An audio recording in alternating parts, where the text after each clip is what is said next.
যেগুলো আছে সেগুলো আইনশৃঙ্খলা বাহিনীর লোকজন বিভিন্ন জায়গা থেকে বাসা বাড়ির থেকে জব্দ করছেন, উদ্ধার করছেন, সেরকম দৃশ্য আপনাদের মাধ্যমে আমরা দেখেছি।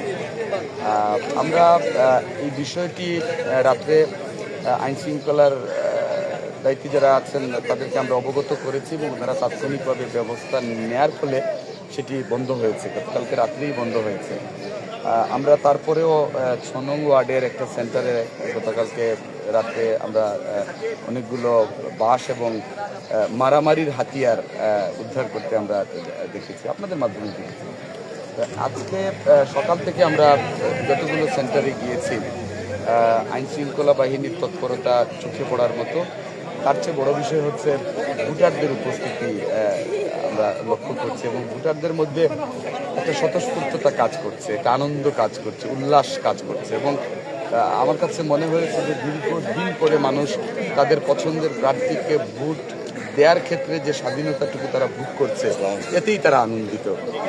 আমরা আশা করব এই আনন্দটুকু একদম শেষ সময় পর্যন্ত থাকবে এবং আইনশৃঙ্খলা রক্ষার দায়িত্বে আমাদের সম্মানিত সদস্যবৃন্দ যারা আছেন তারা যেভাবে দায়িত্বশীলতার সহিত দায়িত্বটুকু পালন করছেন, আমাদের সকলকে সহযোগিতা করছেন, ভোটারদের সমস্যাগুলো তাৎক্ষণিকভাবে শুনছেন, সমাধান করার ব্যবস্থা নিচ্ছেন, এই পরিবেশটুকু শেষ সময় পর্যন্ত থাকবে।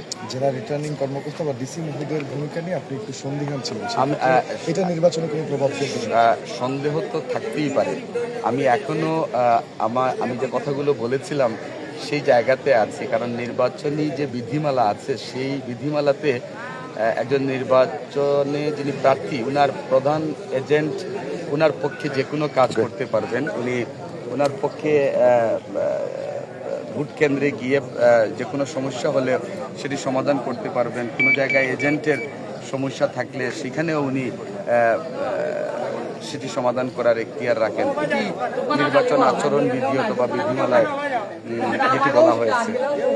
উনি যেটি বলেছেন উনি বলেছেন, আমি যেটি বলেছি সেটি পরিপত্র অথবা বিধি যেটি বলে সেটি বলেছি। এখন নির্বাচন কমিশনের দায়িত্বে যারা আছেন তাদের সাথেও আমাদের কথা হয়েছে।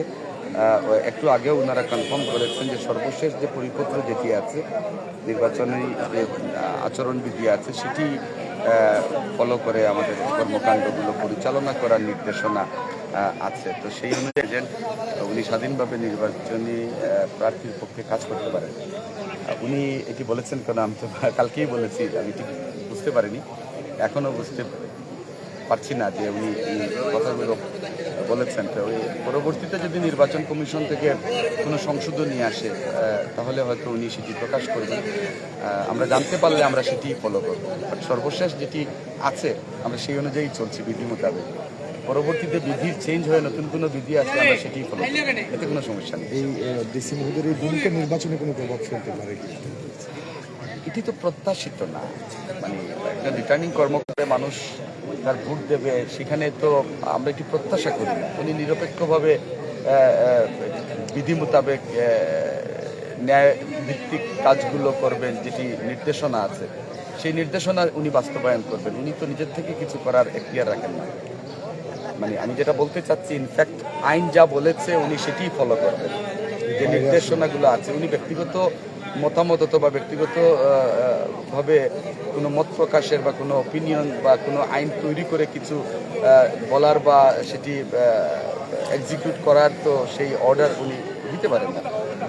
আমাদের অনুরোধ থাকবে নির্বাচনী আচরণ বিধিতে যেগুলো বলা আছে সেটি ফলো করেই যেন যে অবস্থানে আছে সেই অবস্থান থেকে আমরা আমাদের কাজগুলো করি। এতে হবে কি, আমরা আমাদের বাংলাদেশের প্রত্যেকটি মানুষের প্রত্যাশিত সেই ভোট এবং সেই জায়গার থেকে অন্তত আমরা মনের দিক থেকে সন্তুষ্ট থাকব যে আমরা দীর্ঘ 1.5 দশক আন্দোলন করেছি, নির্যাতিত নিপীড়িত হয়েছি, অনেক কিছু হারিয়েছেন। বাস্তব কথা হচ্ছে অনেকে তাদের প্রিয়জনকে হারিয়েছেন, অনেকে তাদের প্রিয় অঙ্গ প্রত্যঙ্গ হারিয়েছেন, অনেকে তাদের মা বাবা হারিয়েছেন, সন্তান হারিয়েছেন, ব্যবসা হারিয়েছেন, চাকরি হারিয়েছেন। এত ত্যাগের বিনিময়ে যে দিনটি আজকে পেয়েছি সেখানে কারো ব্যক্তিগত